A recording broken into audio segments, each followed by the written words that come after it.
galubindi tuziteeke munda mu ggwanga erya mukulu Donald Trump wakati mu kunoonya byagenda okutambula ng'akola ekisanja kino ekyokubiri kyalimu era ekisembayo mu bulamu bwe obw'okukulembera eggwanga lino erya Amerika, era ayina kyakoze ekigenda okunyigiriza eggwanga erya Iran okufaanana nga bwe yakikola ne mu myaka egiyise bwe yali nga ye pulezidenti w'eggwanga lino erya Iran. Ekisookera ddala, musajja mukulu Donald Trump avuddemu ekigambo n'abuulira ensi eno nti singa Iran olw'ebyo Trump byakoze olwaleero ne bye yajja akola mu bisanja biri ebyayita, singa Iran yeteteerwa n'emala ekwata emmwanduso n'ekuba Donald Trump eno, ejja kuba yeekuulidde kabazzi kugulu era ejja kusaanyizibwawo yeerabirwe ne mu byafaayo by'ensi eno. Kakati kilwaki ayogera bw'atyo? Bino abyogedde tikyakoze kifaanana okuba nga kigenda kuba kivve, era kivve eri eggwanga lino erya Iran, kubanga Donald Trump olwaleero we lukeeredde, kale tugambe akawungeezi oba ekiro ekikeesezza olwaleero, Donald Trump atadde omukono ku kiragiro ekiragira ebitongole byonna munda mu ggwanga erya Amerika okucunya eggwanga erya Iran okulaba nga Iran tebaako nteekateeka zonna zeekola mu kwongera okutumbula ebyokulwanyisa eby'omukka ogwa nukiriya, era bagambye nti bayina n'eddembe okusobola okulemesa eggwanga lino erya Iran okwenyigira mu kutunda amafuta wonna mu nsi, olwo nno liryoke lisaanewo olw'obwavu. Donald Trump ne gavumenti ye bawanike ekigalo nga baga nti ye tetwabagamba nti tujja babamba, mukirabye kakati mukkirize nti Amerika mazzi mawanvu, olaba esobodde okubakonvubya. Byebiwandiiko byebiragiro Donald Trump bye yataddeko omukono akawungeezi kajjo olwo bwe yabadde ateekateeka okusisinkana omukulembeze w'eggwanga eri Isirayiri balyoke banyumyemu, kubanga nakubuulidde nti emu ku nsonga ezatutte musajja mukulu Benjamin Netanyahu kakati omugenyi munda mu ggwanga erya Isirayiri ne wetwogerera ebigambo bino, mwana wattu yabadde ensonga ya Iran nga bagenda kuginyumyako ebigambo nga bingi biyitirivu, newe babadde tebannasisinkana. Donald Trump akoze ekisisuwazizza eggwanga erya Iran n'ekyondo kya Buwarabu ne banywanyi b'eggwanga erya Iran okutwaliza awamu, bagitaddeko etteeka erigenda okugiteekako envumbo wonna weenaaba etunudde, olwo nno eryoke ekkirize nti wamma amafuta yafunira bwereere, kubanga Amerika si kyeyagala ekyo. Omulungi ampuliriza, Donald Trump kyajja amala ennaku 15 mu bukulembeze bw'eggwanga lino erya Amerika mu kisanja kino ekyokubiri kye yayingiramu ng'ennaku z'omwezi 20 omwezi oguwedde ogwa Gatonnya. Kyokka mu nnaku ezo z'amaze Donald Trump ono akoleddemu ebikolwa, ayisirizzaamu amateeka, ayisirizzaamu ebiragiro, ebimu ku byo nga bifuukidde ensi eno era bireetedde abantu mu bitundu ebyenjawulo eby'ensi okuluma obujiji n'okukaaba akajiijiiri. Kino kiviiriddeko n'abantu munda mu ggwanga erya Amerika okwekalakaasa olw'ebiragiro bya Donald Trump byakoze mu nnaku 15 ez'akayita kasookedde afuuka pulezidenti w'eggwanga lino erya Amerika. Kakati njagala kubuulira nti ebimu ku ebyo abikoze olw'okuba byasangulwawo obukulembeze obuyise obwa musajja mukulu Joe Biden, kyokka nga ye bw'atyo bwe yali alowooza era bwe yali ayagala. Kakati atandikidde we yakoma ku bimu ku biragiro byakoze olwaleero okutwala eggwanga lino erya Amerika mu maaso, nga we yakoma wennyini waatandikidde okuddamu okutuyiza okufutiza ebyo bye yalowooza nti byali tebisaanidde kubeera munda mu ggwanga erya Amerika ng'enkola yaayo wansi w'obukulembeze bwe. Kakati n'eggwanga lino erya Iran onajjukira nti kaali kasandali kennyini, era twagenda okubaliriza ng'empalana eriwo wakati wa Iran n'eggwanga erya Amerika ekisanja kya Donald Trump ekyaggwerako nga yeeyongeredde ddala nnyo nnyini kitalo, era ojja kujjukira nti kaabula na katono nnyo mu kisanja kiri ekyayita ekya Donald Trump ekyasooka olutalo lubalukewo wakati w'eggwanga lya Iran n'eggwanga erya Amerika. Ono omusajja Donald Trump bwe yakwata abasajja be ab'ebyokwerinda okuviira ddala awo Pentagon n'abatwala ne bagenda bazinduukiriza omusajja w'eggwanga erya Iran Qasem Soleimani eyali munda mu ggwanga erya Iraq mu kibuga kyawo ekikulu Baghdadi. ne balyoka bamukuba ne bamutta ekyavirako empala n'ennene wakati w'amawanga gano abiri. Kakati njagala kutegeeza nti Donald Trump naye yennyini akyeyogeredde wakati mu kuteeka omukono ku biwandiiko bino ebiragira okukyunya eggwanga lino erya Iran nti abadde talina kyakukola wabula olw'okuba nti ensi ekyo kyemusaba Abamerika abasinga obungi ekyo kye baagala okulaba Iran ng'ebonaabona wakati mu butatunda mafuta gayo n'obutakola nuclear kino abadde alina okukikola era akikoze. Abaffe Donald Trump ekiwandiiko oba ekiragiro kyataddeko emikono kiyitibwa kitya? Kakati mu biwandiiko Donald Trump bye yawandiise bingi ebirina amannya ag'enjawulo naye njagala kukubulira kino kyataddeko omukono bagiyita memorandum ng'era eno egenderedde okubeera nga kiri mu mateeka ebitongole ebyenjawulo munda mu ggwanga erya Amerika okubanga bisobolera ddala nga tewali gwe byebuuzizzaako okuteeka ku Iran kuninga okuteeka akazito ku ggwanga lino erya Iran naddala ku nsonga ezikwatagana ku mafuta gaayo naddala ku nsonga ezikwatagana ku ngeri eyinza okuviiramu Iran okufuna mu kukola ebyokulwanyisa oba okukola omukka ogwa nuclear. Kakati kitegeeza nti ebitongole byonna wansi w'ekiwandiiko kino wansi w'ekiragiro kino bikkirizibwa era kiri mu mateeka okubaako kye bakola nga kigenderera okufeebya Iran ereme kukozesa nuclear oba kutunda oba kukolagana oba Iran kyeyinza okuvaayo nakyo naye nga kigezaako okutumbula nuclear. Kakati Abamerika baddembe mu buli kitongole ekyenjawulo ekikola emirimu egy'enjawulo mu Amerika okusobola okulemesa Iran nga bagiteekako envumbo nti tegeza neekola nuclear olwo nno ne bamala bafiirwa. Donald Trump ono abadde mu ofiisi ey'obwa president yaita Oval Office munda mu ggwanga erya Amerika eno gy'asinzidde wakati mu kuteeka omukono ku biwandiiko bino ne yeewaana nga bw'anenya obukulembeze bwa Joe Biden ono avuddeko Donald Trump amaladdeko. Agambye nti mu bukulembeze bwe obwasooka ekisanja kiri mwanatu yakolera ddala omulimu gwe yalina okukola era obusobozi bw'eggwanga lya Iran okukola byalina okukola mu nuclear yakola kinene nnyo. Olwaleero singa kyagenda mu maaso Iran yandibadde tekyayina ne weesiza naye obukulembeze bwa namukadde Joe Biden bwe mubuleetedde akabasa okudda mu bye yakola kubanga tewali yadde akatono bwe kati Joe Biden ke yakola oba kakoze mu bukulembeze bwe okusobola okutunuza eggwanga lino erya Iran ebikalu wansi w'omukka guno ogwa nuclear. Ojja kujjukira nti olutalo ye lubaddewo wakati wa Amerika n'eggwanga erya Iran mu bukulembeze bwa musajja mukulu Joe Biden naye tebuba bw'amaanyi nnyo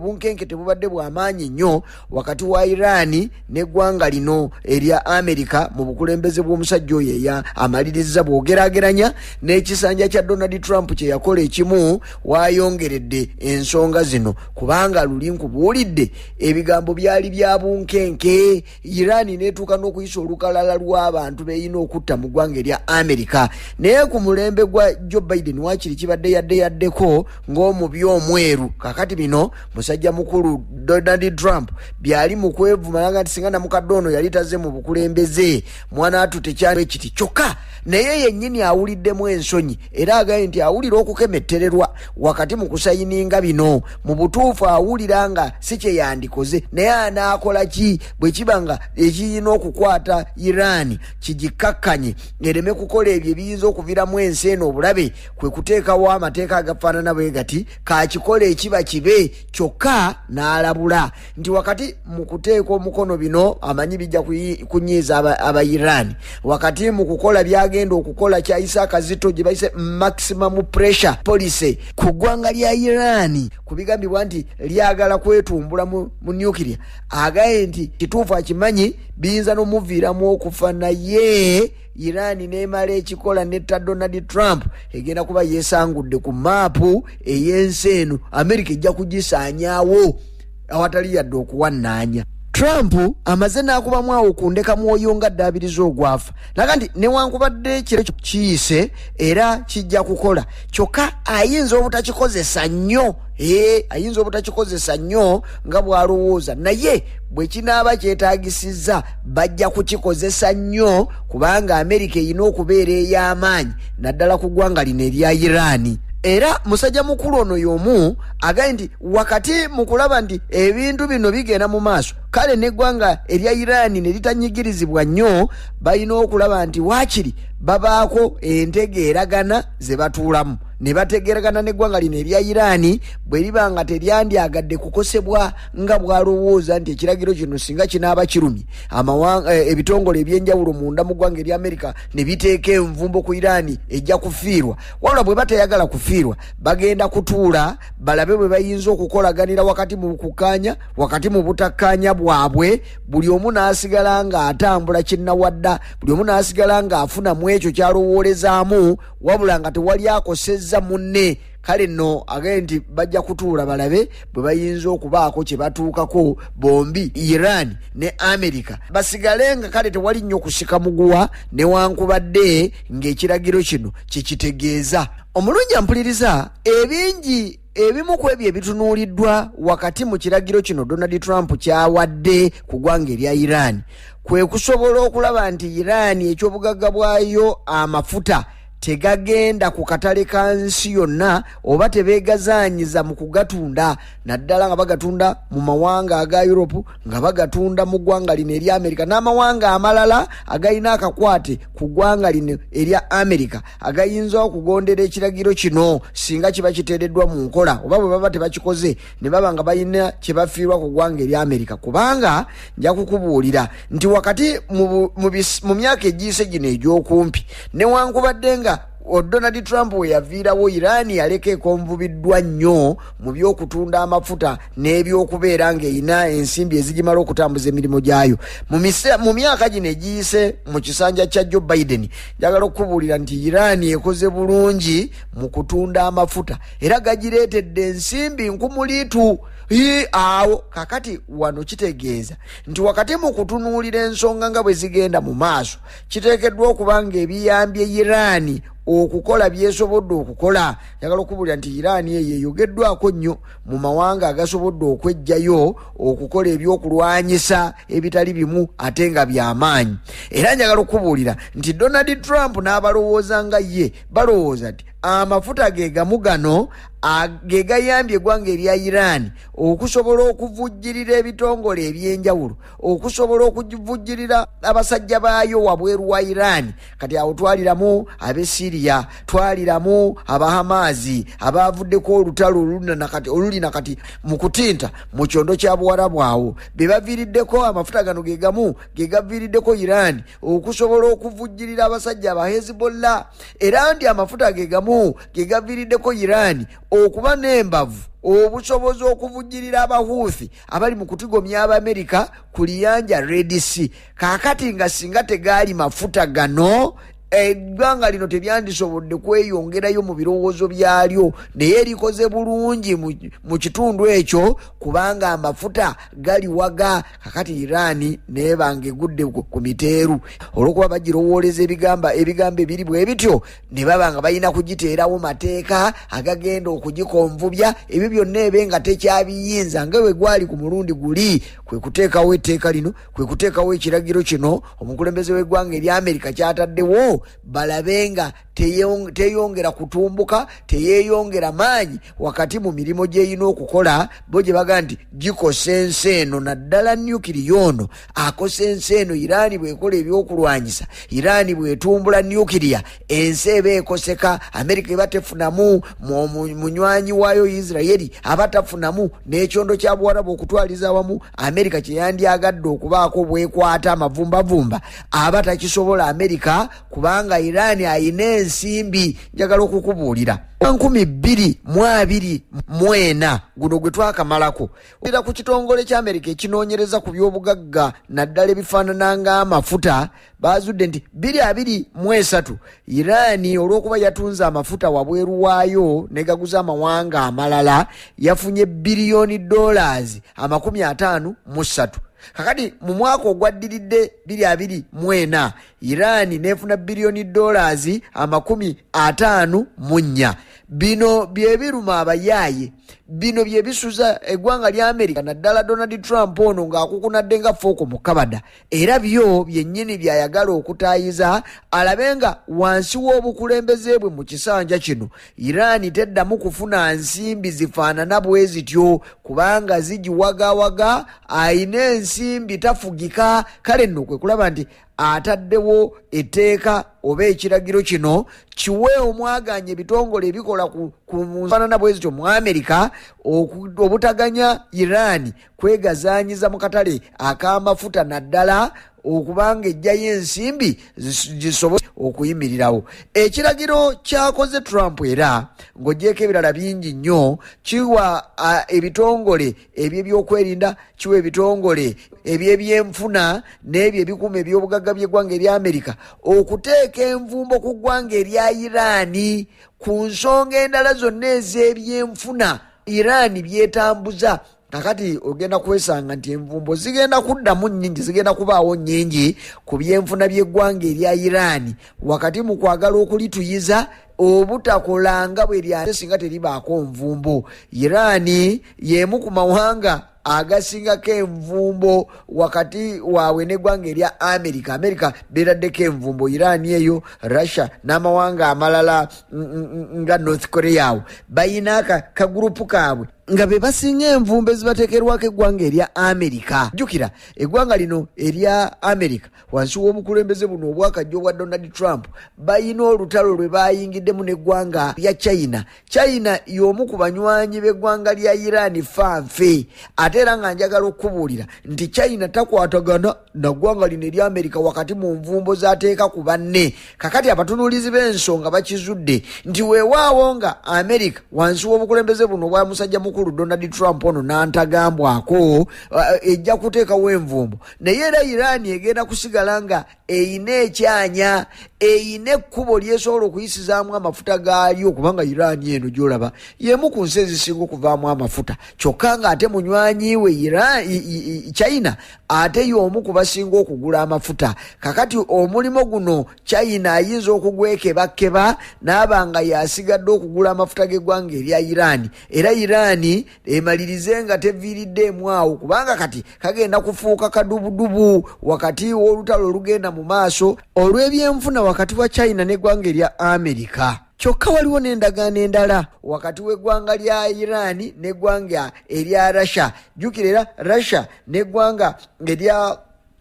erya America tebalima kambugu, weewaawo ng'onaze Donald Trump balina engeri gye bayinza okuwuliziganyamu, naye jjukira era yali yalabula dda nti eggwanga lya Russia ewa munywanyi we Putin nalyo liyinza okusisinkana nga lifeesezza singa Putin taakolenga ebiragiro bwe byagala oba nga Donald Trump bw'alowooza. Ekintu kino akyetoolodde ne bano yasuubiza nti agenda kubateekako envumbo nnene singa omusajja oyo taaseeseetuke n'aba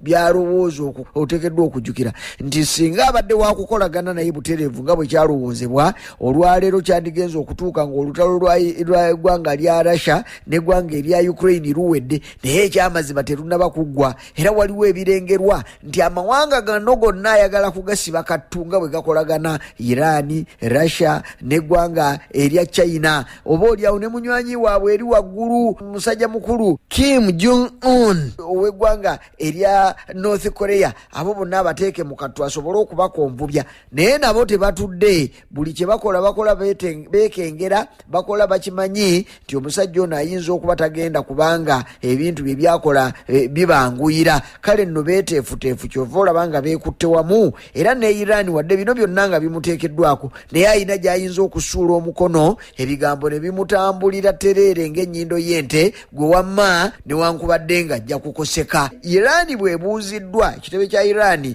ekituula ku UN, kitongole ky'amawanga amagatte, bwe kibuuziddwa ku nsonga zino ezikoleddwa musajja mukulu Donald Trump, bagaanye okubaako kye boogera kuba munnanga atayogedde teyejjusa atukengera by'onaayogera kuba biyinza okuviiramu akabasa. Kakati bano baganye okubaako kye boogera naga nti kabasooke bakiweewo akadde ekyosi kimale okuyita banaabaako bye boogera mu maaso awo nga bamaze okubyekenneenya olwo nno baleme balyoke bagaana okubyejjusa. Kakati ekyo kisigadde awo teboogedde wadde nga ab'amawulire babadde bagezaako okubasojjasojja babeeko ebigambo bye babazaaza naye baganye, ekitegeeza nti Iran tennaba kwogera ku nsonga eno weewaawo nga kigiduguda naye baganye okwogera kabalinde balindirire gwe wamma. Emabega awo ojja kujjukira era nti olw'okuba nti Iran yabadde yeekengedde embeera eyinza okubaawo waliwo ebigambo ebyabadde bireeteddwa nti Iran erina olukwe lwerimu mu kutta abakungu b'eggwanga erya Amerika. Iran yabyegaanye